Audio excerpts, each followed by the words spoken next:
Hello students, welcome to the part 8 of the chapter metals and non-metals. In previous video हमने exercise के कुछ questions किए थे. आज हम next questions देख लेते हैं. Question number 9. Pratyush took sulfur powder on a spatula and heated it.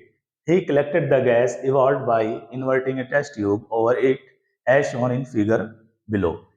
Pratyush एक लड़का है, वो लैब में प्रैक्टिकल कर रहा है. क्या किया उसने, स्पैचुला में थोड़ा सा सल्फर जो है लिया है, सल्फर का पाउडर, और उसको बर्नर से गर्म करना शुरू किया और दूसरे हाथ से उसके ऊपर एक test tube, inverted test tube लगा दी ताकि इससे जो गैस इवॉल्व हो रही है वो कलेक्ट हो सके. अब क्या पूछा जा रहा है, what will be the action of gas on dry litmus paper. इस गैस का ड्राई लिटमस पेपर पर क्या इफेक्ट होगा. देखिएगा, फर्स्ट ऑफ ऑल हम अच्छी तरह से जानते हैं कि एसिड या बेस जो है वो प्रॉपर्टी शो करते हैं इन एक्वस फॉर्म. तो ड्राई गैस है, जब तक गैस ड्राई है तो वो ना एसिडिक कैरेक्टर दिखाएगी ना बेसिक दिखाएगी, तो there will be no action on dry litmus. Dry litmus पर कोई एक्शन नहीं होगा. नेक्स्ट क्वेश्चन है, मॉइस्ट लिटमस पेपर पर क्या होगा. मॉइस्ट मतलब अब उसके अंदर वाटर प्रेजेंट है. तो since the gas is sulphur dioxide, क्योंकि जब सल्फर गर्म होती है तो वो बनाती है एनवायरनमेंट के ऑक्सीजन से रिएक्शन करके सल्फर डाइऑक्साइड. तो since the gas is sulphur dioxide it reacts with water to give acid.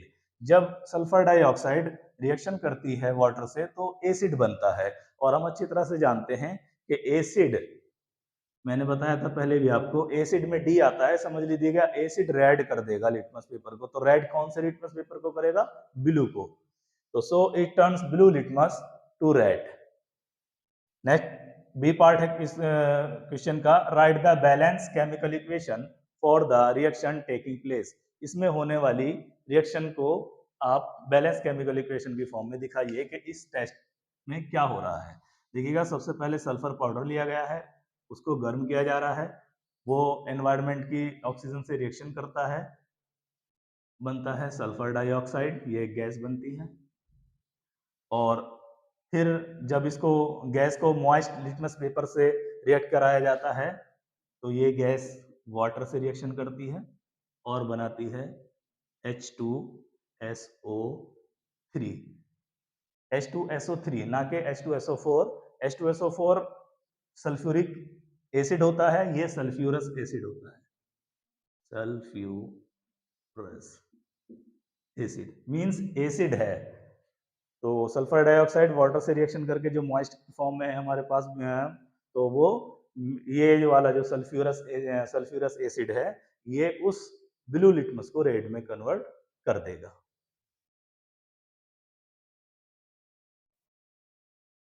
Now next question, question number 10. State 2 ways to prevent the rusting of iron. Iron को rusting से बचाने के दो method बताइए, दो वे बताइए आप. तो हम इसको देखिएगा, बाय अप्लाइंग ऑयल, ग्रीस और पेंट. अगर हम आयरन की आर्टिकल पर ग्रीस कर दें उसको, या उस पर ऑयल लगा दें या पेंट कर दें तो रस्टिंग ऑफ आयरन रुक जाती है. Because surface of iron becomes waterproof. जब वो वाटरप्रूफ हो जाती है तो वो एनवायरनमेंट के कांटेक्ट में नहीं आ पाती, ना ऑक्सीजन के ना वाटर के, और रस्टिंग की जो प्रोसेस होती है वो नहीं हो पाती है. दूसरा मेथड है बाय गैल्वेनाइजेशन प्रोसेस. आप गैल्वेनाइजेशन कर दीजिए आयरन का, मींस उस पर किसी दूसरी मेटल की एक पतली लेयर, थिन लेयर कोटिंग कर दीजिए. उससे भी क्या होगा, जो एनवायरनमेंट होगा वो उस लेयर के कांटेक्ट में आएगा, आयरन आर्टिकल के कांटेक्ट में नहीं आएगा. तो इस तरह से भी हम आयरन की रस्टिंग को रोक सकते हैं. क्वेश्चन नंबर 11 है, what type of oxide form when non metals combine with oxygen. Non metals जब ऑक्सीजन से कंबाइन करती है तो किस टाइप के ऑक्साइड्स बनते हैं. देखिएगा, हम एसिड एंड बेस की प्रॉपर्टी में पढ़ चुके हैं कि नॉन मेटल्स के जो ऑक्साइड्स होते हैं वो एसिडिक नेचर के होते हैं. जब उनको टेस्ट किया जाता है तो हम आंसर दे देंगे, acidic oxides are formed when non metals combine with oxygen. For example, sulphur हमारी एक नॉन मेटल है, ऑक्सीजन से रिएक्शन करके बनाती है सल्फर डाइऑक्साइड, और जब हम इस सल्फर डाइऑक्साइड को इसकी नेचर को देखते हैं तो वो एसिडिक होती है। और एसिडिक होती क्यों है? क्योंकि सल्फर डाइऑक्साइड वाटर से रिएक्शन करके सल्फ्यूरस एसिड बनाती है, एक्वस फॉर्म में एसिड होता है ये, it means this oxide is acidic. Next है question number 12, give the reasons. आप रीजंस बताइए। फर्स्ट है platinum, gold and silver are used to make jewellery. Platinum, gold और सिल्वर का यूज हम ज्वेलरी बनाने में करते हैं, ऐसा क्यों है? देखिएगा, these metals are very less reactive, बहुत कम रिएक्टिव होती हैं। मॉइस्चर से, एयर से किसी तरह की कोई इनकी रस्टिंग नहीं होती है, होती है तो बहुत कम होती है। एक तो रीजन ये है इसकी ज्वेलरी बनाने का। दूसरा रीजन है जो मोस्ट इम्पोर्टेंट है कि लस्ट्रस, ये काफी लस्ट्रस होती हैं, बहुत चमक होती है इनमें। तो जैसे हम गोल्ड देखते हैं, शाइनी सरफेस होती है इनकी, सिल्वर होता है, प्लेटिनम होता है। तो because these metals are very lustrous, बहुत ही शाइनी सरफेस होती है इनकी, less reactive and do not corrode easily, ये आसानी से करड नहीं होती है, मीन्स इनका जो है कोरोजन नहीं होता है। बी पार्ट है क्वेश्चन नंबर 12 का, sodium, potassium and lithium are stored under oil. Sodium को, पोटेशियम को, लिथियम को हम जो है अगर हमें स्टोर करना होता है तो वो किसी ऑयल में इमर्ज करके, डुबो करके रखते हैं, ऐसा क्यों है? देखिएगा, these metals are very reactive, ये अपने आप ही रिएक्शन कर लेती हैं एनवायरनमेंट की जो है ऑक्सीजन से, मॉइस्चर से, और बहुत ज़्यादा हीट प्रोड्यूस करती हैं, जिसकी वजह से जो इनकी रिएक्शन से जो हाइड्रोजन बनती है वो आग पकड़ लेती है, और इस तरह से हमें वो विग्रली, ये सारी रिएक्शन बड़ी तेजी से होती है, तो ऐसा लगता है जैसे ब्लास्ट हो गया हो, आग लग गई हो। तो because these metals are very reactive, they react very vigorously with air and water, therefore they are stored under oil. Oil के अंदर डाल करके इनको स्टोर किया जाता है, क्योंकि ऑयल से ये रिएक्शन नहीं करती हैं। To prevent their contact with air and moisture, जब हम ऑयल में इनको इमर्ज कर देते हैं तो इनका कॉन्टैक्ट जो है मॉइस्चर से या एयर से वो रुक जाता है, और ये हाईली जो इनकी जो एक्सोथर्मिक रिएक्शन है वो नहीं होती है।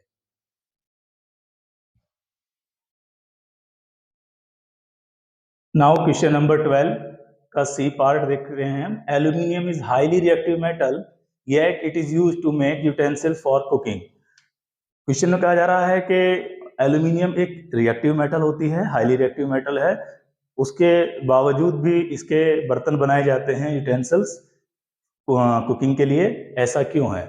देखिएगा, aluminium is highly reactive metals but it is resistant to corrosion. ये इसका कोरोजन नहीं होता है। क्यों नहीं होता है corrosion? Because aluminium reacts with oxygen present in air to form a thin layer of aluminium oxide.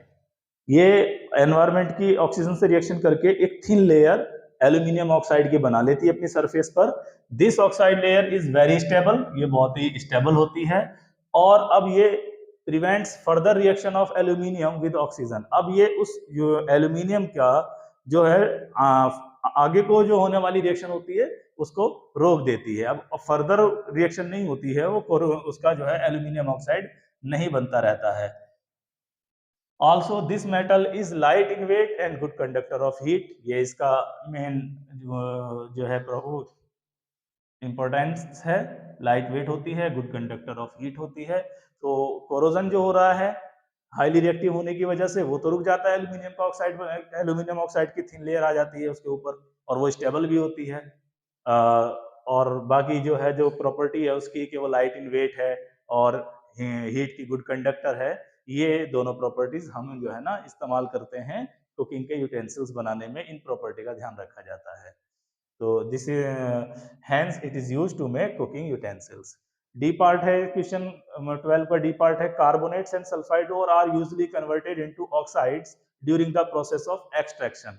जब हम किसी मेटल को का एक्सट्रैक्शन कर रहे होते हैं तो उनके कार्बोनेट्स को और सल्फाइड को पहले ऑक्साइड में बदलते हैं, ऐसा क्यों है? डायरेक्टली हम कार्बोनेट से या मेटल के ऑक्साइड सल्फाइड से मेटल्स को एक्सट्रैक्ट क्यों नहीं करते हैं? देखिएगा, इसका रीजन ये है, जब केमिकली देखा जाता है तो मेटल को ऑक्साइड से एक्सट्रैक्ट करना, ऑक्साइड से मेटल को निकालना आसान होता है इन रेस्पेक्ट टू कार्बोनेट्स और सल्फाइड्स। तो इसलिए हम पहले उनका जो है उनके जो ओर्स होते हैं, कार्बोनेट्स ओर हों या सल्फाइड ओर हो, उनको पहले उनके ऑक्साइड में, मेटल के ऑक्साइड में बदलते हैं, because metals can be easily extracted from their oxides, oxide से आसानी से निकाल सकते हैं हम, rather than from their carbonates and sulfides. This is the reason why carbonates and sulfide ore are usually converted into oxides during the metal extraction. Now question number 13 देखते हैं. You must have seen tarnished copper vessel being cleaned with lemon or tamarind juice. Explain why these sour substances are effective in cleaning the vessels. कहा जा रहा है Cowper's के जो utensils होते हैं, कॉपर का कोई वेसल्स है, उसका जो कलर है वो लेस शाइनी हो गया है, उसकी चमक खत्म हो गई है, टर्निश्ड हो गया है मतलब वो, तो उसको हम जो है लेमन जूस से या टेमरिन जूस से क्लीन करते हैं. ऐसा क्यों है? देखिएगा, copper metal react with moist carbon dioxide in air to form copper carbonate. Actually होता क्या है, जो कॉपर का यूटेंसिल्स होते हैं हमारे, सपोज दैट कॉपर का जग है या ग्लास है, और वो जो है एयर की कार्बन डाइऑक्साइड और मॉइस्चर भी प्रेजेंट होती है एयर में ह्यूमिडिटी की फॉर्म में, तो उनसे रिएक्शंस करके कॉपर कार्बोनेट बनाता है. As a result copper vessels loses its shiny brown surface. उसकी जो शाइनी ब्राउन सरफेस होती है वो जो है खत्म हो जाती है, बिकॉज जो कॉपर कार्बोनेट बना है ये ग्रीनिश होता है, ग्रीन कलर की लेयर आ जाती है ऑफ कॉपर कार्बोनेट. अब होता क्या है कि ये जो कॉपर कार्बोनेट है this is basic in nature, इसलिए हम क्या करते हैं, जो लेमन जूस है या टेमरिन जूस है उसके अंदर होता है हमारा एसिड. लेमन जूस के अंदर है सिट्रिक एसिड, टेमरिन के अंदर है टार्टरिक एसिड, कुल मिलाकर के है एसिड. तो citric acid present in lemon और tartaric acid present in tamarind juice neutralize the basic copper carbonate. उस बेसिक कॉपर कार्बोनेट को न्यूट्रलाइज कर देता है, उसको डिसॉल्व कर देता है, पूरी लेयर को, जो उसके ऊपर ग्रीनिश लेयर आई थी उसको डिसॉल्व कर देता है. इस तरह से वो जो उसकी ब्राउनी सरफेस होती है, लस्ट्रस सरफेस होती है कॉपर की, वो वापस आ जाती है.